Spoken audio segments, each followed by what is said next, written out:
Hi friends, Assalamualaikum. Welcome to my channel. ഇന്നത്തെ നമ്മുടെ recipe എന്താണെന്ന് വെച്ചാൽ ഗ്രിൽ ചിക്കനും കുബൂസും. വീട്ടിൽ തന്നെ നമുക്ക് എളുപ്പത്തിൽ ഉണ്ടാക്കാൻ പറ്റുന്ന രീതിയിലാണ് ഞാൻ ഈ റെസിപ്പി തയ്യാറാക്കിയിട്ടുള്ളത്. നമുക്ക് ആദ്യം തന്നെ ഗ്രിൽ ചിക്കന് വേണ്ടിയിട്ടുള്ള മസാല റെഡിയാക്കി എടുക്കാം. ഞാനിവിടെ എടുത്തിട്ടുള്ളത് ഒരു മുട്ട, 1 ടേബിൾ സ്പൂൺ മഞ്ഞൾപ്പൊടി, 2 table spoon pepper powder, 1 table spoon ചെറിയ ജീരകം പൊടിച്ചത്, പിന്നെ 1 കപ്പ് തൈര്, 1 കപ്പ് സൺഫ്ലവർ ഓയിൽ, ആവശ്യത്തിന് ഉപ്പും കൂടെ എടുത്തിട്ടുണ്ട്. ഇനി നമുക്ക് പെപ്പർ ചിക്കന് വേണ്ടിയിട്ടുള്ള മസാല റെഡിയാക്കി എടുക്കാം.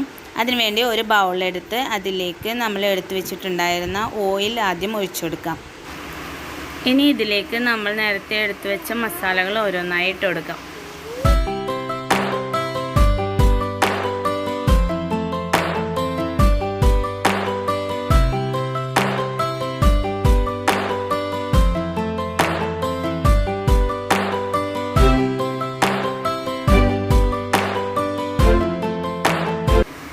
ആവശ്യത്തിനുള്ള ഉപ്പൂടെ ഇട്ട് കൊടുക്കാം. ഇനി ഇതെല്ലാം കൂടി നല്ലപോലെ മിക്സ് ചെയ്തെടുക്കാം.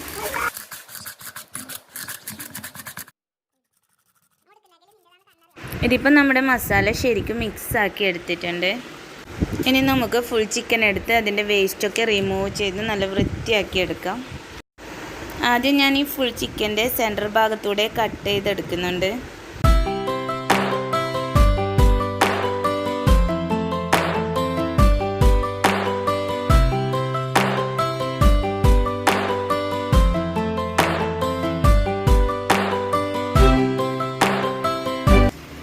ഇനി ഇതിൻ്റെ 2 സൈഡിലും ചെറുതായിട്ടൊന്ന് ചെരിച്ച് കട്ട് ചെയ്ത് കൊടുക്കാം. 2 സൈഡും ഒരേപോലെ കട്ട് ചെയ്ത് കൊടുത്ത ശേഷം നമുക്ക് ഈ ചിക്കനെ നേരെ ഒന്ന് ഇങ്ങനെ നിരത്തി വെച്ച് കൊടുക്കാം. എന്നിട്ട് അതിൻ്റെ കാൽ ഭാഗത്തൊക്കെ ഒന്ന് വരഞ്ഞു കൊടുക്കണം. കുറച്ച് കട്ടിയുള്ള ഭാഗത്തൊക്കെ ഇതേപോലെ ചെറുതായിട്ടൊന്ന് വരഞ്ഞു കൊടുക്കാം. ഇപ്പോൾ ചിക്കൻ്റെ കട്ടിങ്ങൊക്കെ കഴിഞ്ഞു. ഇനി ഇതിനെ ഒന്ന് സോഫ്റ്റ് ആക്കി എടുക്കണം. അതിനുവേണ്ടി ഞാൻ ഒരു ചെറിയ അമ്മിൻ്റെ ഒരു കല്ലെടുത്തിട്ട് ഇനി ഇങ്ങനെ കുനിച്ച് സോഫ്റ്റ് ആക്കി എടുക്കുന്നുണ്ട്.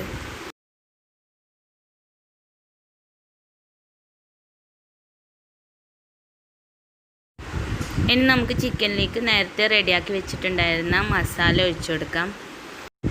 ചിക്കനിലേക്ക് മുഴുവനായിട്ട് മസാല എത്തുന്ന രീതിയിൽ വേണം മസാല ഒഴിച്ചു കൊടുക്കാൻ. നിങ്ങൾക്ക് ഈ മസാല ഒരുപാട് ലൂസായി പോകുമെന്ന് ഡൗട്ട് ഉണ്ടെങ്കിൽ നിങ്ങൾ ആദ്യം മസാല പൊടിയെല്ലാം ഇട്ട് കൊടുത്ത ശേഷം അതിന് കണക്കായ തൈരും അതിൻ്റെ ആവശ്യത്തിനുള്ള ഓയിലും മാത്രം ഒഴിച്ചു കൊടുത്താൽ മതി. അപ്പോൾ അതിൻ്റെതായ രീതിയിൽ തിക്കായി തന്നെ നമുക്ക് കിട്ടും.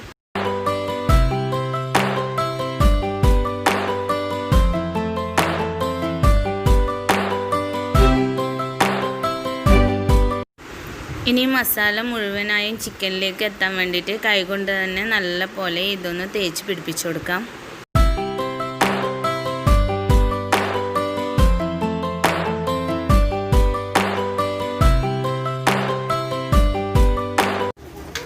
ഇനി ചിക്കനും മസാലയും കൂടി നല്ലപോലെ സെറ്റായി കിട്ടാൻ വേണ്ടിയിട്ട് ഒരു 5-6 മണിക്കൂറെങ്കിലും നമുക്കിതൊന്ന് ഫ്രിഡ്ജിലേക്ക് റെസ്റ്റ് ചെയ്യാൻ വെക്കാം. നമ്മളിപ്പോൾ വൈകുന്നേരമാണ് ചിക്കൻ ഉണ്ടാക്കാൻ ഉദ്ദേശിക്കുന്നതെങ്കിൽ രാവിലെ മസാല പുരട്ടി ഫ്രിഡ്ജിലേക്ക് മാറ്റി വെച്ചെങ്കിൽ വൈകുന്നേരം ആകുമ്പോഴേക്കും ഇത് നന്നായി ചിക്കനിലേക്ക് മസാലയൊക്കെ പിടിച്ച് നല്ലപോലെ സെറ്റായി കിട്ടും. ചിക്കനൊക്കെ സെറ്റാവാൻ വെച്ച് ഇനി നമുക്ക് കുബൂസ് ഉണ്ടാക്കുന്നത് എങ്ങനെയെന്ന് നോക്കാം. വീട്ടിൽ തന്നെ എളുപ്പത്തിൽ ഉണ്ടാക്കാൻ പറ്റുന്ന കുബൂസിൻ്റെ റെസിപ്പിയാണ് ഞാൻ കാണിക്കുന്നത്. കുബൂസ് ഉണ്ടാക്കാൻ വേണ്ടിയിട്ട് ഞാനൊരു ഗ്ലാസ്സിലേക്ക് 1/2 ഗ്ലാസ് പാലെടുത്തിട്ടുണ്ടായിരുന്നു. നോർമൽ ടെമ്പറേച്ചറിലെ പാലാണ് എടുത്തത്. അതിലേക്ക് ഒരു 3/4 സ്പൂൺ ഇൻസ്റ്റൻറ്റ് ഈസ്റ്റ് ഇട്ട് കൊടുത്തു. എന്നിട്ട് അതിലേക്ക് 1 സ്പൂൺ പഞ്ചസാര ഇട്ട് കൊടുത്ത ശേഷം നല്ല പോലെ മിക്സ് ചെയ്തെടുക്കണം. ഇനി ഈസ്റ്റ് ഒന്ന് പൊങ്ങി കിട്ടാൻ വേണ്ടിയിട്ട് ഒരു 10 മിനിറ്റ് ഇതൊന്ന് അടച്ചു വെച്ച് മാറ്റി വെക്കാം. ഇനി കുബൂസിന് വേണ്ടിയിട്ടുള്ള മാവ് റെഡിയാക്കി എടുക്കണം. അതിനുവേണ്ടി ഞാനിവിടെ 3 കപ്പ് മൈദയാണ് എടുത്തിട്ടുള്ളത്. ഇനി ഈ മൈദയിലേക്ക് നേരത്തെ പൊങ്ങാൻ വെച്ചിട്ടുണ്ടായിരുന്ന ഈസ്റ്റ് നല്ലപോലെ പൊങ്ങി വന്നിട്ടുണ്ട്. അതുകൂടെ ഇതിലേക്ക് ഒഴിച്ചു കൊടുക്കാം. ഇനി കുറേശ്ശെ ഇളം ചൂട് പാലോടെ ഒഴിച്ചു കൊടുത്തിട്ട് ഇത് നമുക്ക് നല്ലപോലെ കുഴച്ചെടുക്കാം. ഇതിലേക്ക് ആവശ്യത്തിനുള്ള ഉപ്പൂടെ ഇട്ട് കൊടുക്കണം. ഇനി നമുക്കിത് നല്ല മയത്തിലൊന്ന് കുഴച്ചെടുക്കാം.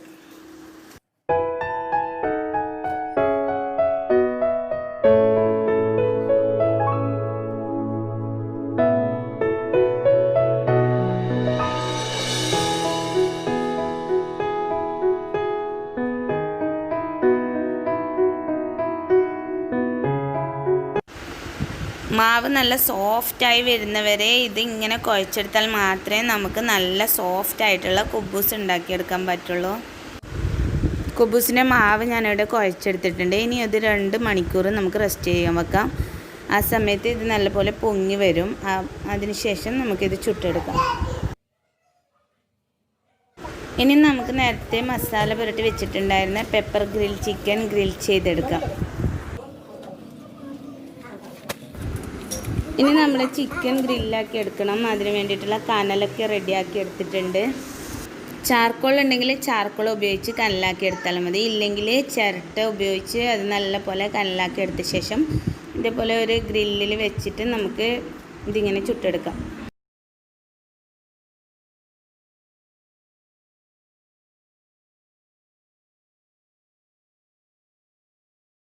ചിക്കൻ്റെ ഒരു ഭാഗം ഫ്രൈ ആയി വരുന്ന ടൈമിൽ നമുക്കത് തിരിച്ചു വെച്ച് കൊടുക്കാം. എന്നിട്ട് അടിഭാഗം കൂടെ നല്ലപോലെ വേവിച്ചെടുക്കാം. കനലുപയോഗിച്ച് മാത്രം തന്നെ ഇത് വേവിച്ചെടുക്കണം. തീയായെങ്കിൽ ഇത് പെട്ടെന്ന് കരിഞ്ഞു പോകും. അപ്പോൾ അതിൻ്റെ ഉള്ളൊന്നും നമുക്കങ്ങനെ ശരിക്കും വെന്ത് കിട്ടില്ല. ഇപ്പോൾ ചിക്കൻ്റെ 2 സൈഡും നന്നായി മൊരിഞ്ഞ് കിട്ടിയിട്ടുണ്ട്. ഉൾഭാഗമൊക്കെ നല്ലപോലെ വെന്ത് കിട്ടിയിട്ടുണ്ട്. ഇനി നമുക്കിത് എടുത്ത് സെർവിങ് പ്ലേറ്റിലേക്ക് മാറ്റാം. ചിക്കൻ അവിടെ റെഡിയാക്കി വെച്ചിട്ടുണ്ട്. ഇനി കുബൂസ് ഉണ്ടാക്കി തുടങ്ങാം. കുബൂസിൻ്റെ ഡോ നല്ലപോലെ പൊങ്ങി ഡബിളായിട്ട് വന്നിട്ടുണ്ട്. ഇതൊന്നും കൂടി ഒന്ന് കുഴച്ചെടുത്ത ശേഷം നമുക്കിതൊന്ന് റോളാക്കി എടുക്കാം. എന്നിട്ട് ഓരോ ബൗൾസാക്കി എടുത്തിട്ട് നമുക്കിത് പരത്തിയെടുക്കാം.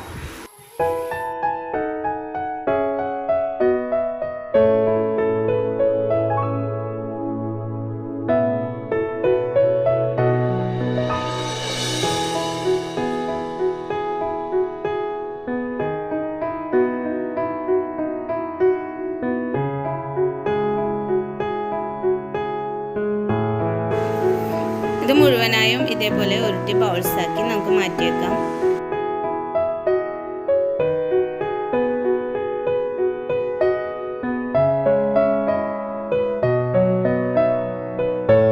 ഇനി ഇതിൽ നിന്ന് ഓരോരോ ബൗൾസായി എടുത്തിട്ട് നമുക്കിതൊന്ന് പരത്തിയെടുക്കാം. ഇത് ഒരുപാട് നേരിയതായിട്ട് പരത്തേണ്ട ആവശ്യമൊന്നുമില്ല. കുറച്ച് കനത്തിൽ തന്നെ പരത്തിയെടുക്കാം. ബോൾസാക്കി വെച്ചിട്ടുണ്ടായിരുന്ന മാവ് മുഴുവനായും ഇതേപോലെ പരത്തി മാറ്റി വെച്ച ശേഷം നമുക്ക് എല്ലാം ഒരുമിച്ച് ചുട്ടു തുടങ്ങും.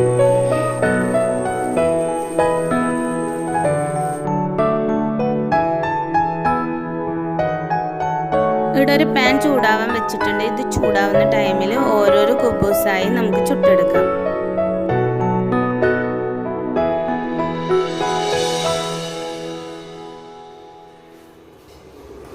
ആദ്യം കുബൂസ് ഇട്ട് കൊടുത്ത പാടെ തന്നെ പെട്ടെന്ന് തന്നെ അതൊന്ന് മറിച്ചിട്ട് കൊടുക്കാം. ലോ ടു മീഡിയം ഫ്ലെയിമിൽ വെച്ച് തന്നെയാണ് ഇത് ചുട്ടെടുക്കേണ്ടത്. രണ്ടാമത് മറിച്ചിട്ട ശേഷം നമുക്കത് കുറച്ച് ടൈം കൂടെ അതൊന്ന് വേവാൻ വേണ്ടിയിട്ട് വെച്ച് കൊടുക്കണം. പിന്നെ അത് ഒന്നുകൂടെ ഒന്ന് മറിച്ചിട്ട് കൊടുക്കാം. ആ ടൈമിൽ ഇത് നല്ലപോലെ പൊങ്ങി വരും. ഒരു സൈഡിൽ മാത്രം ഇങ്ങനെ പൊങ്ങി വരുന്ന ടൈമിൽ നമുക്കിതിൻ്റെ സൈഡിലോട്ടൊക്കെ ഒന്ന് ജസ്റ്റ് ഒന്ന് പ്രസ് ചെയ്ത് കൊടുത്താൽ മുഴുവനായും ഇതിങ്ങനെ നല്ലപോലെ പൊങ്ങി കിട്ടും. കുബൂസ് നല്ല അടിപൊളിയായിട്ട് തന്നെ കിട്ടിയിട്ടുണ്ട്. നല്ലപോലെ പൊങ്ങി വന്നിട്ടുണ്ട്. ഞാനിപ്പോൾ എല്ലാ കുബൂസും ഇതേപോലെ ചുട്ടെടുക്കുന്നുണ്ട്.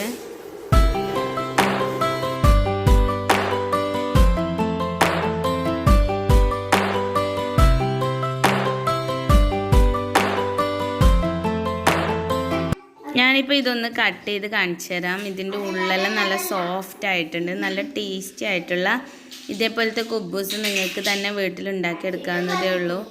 എല്ലാവരും ഇതൊന്ന് ട്രൈ ചെയ്ത് നോക്കണം. നല്ല ഈസിയാണ്, നല്ല ടേസ്റ്റിയാണ്. അപ്പോൾ ഇന്നത്തെ റെസിപ്പി ഇഷ്ടമായെങ്കിൽ എല്ലാവരും സപ്പോർട്ട് ചെയ്യുക, ഷെയർ ചെയ്യുക, ലൈക്ക് ചെയ്യുക. ബൈ. അസ്സലാമു അലൈക്കും.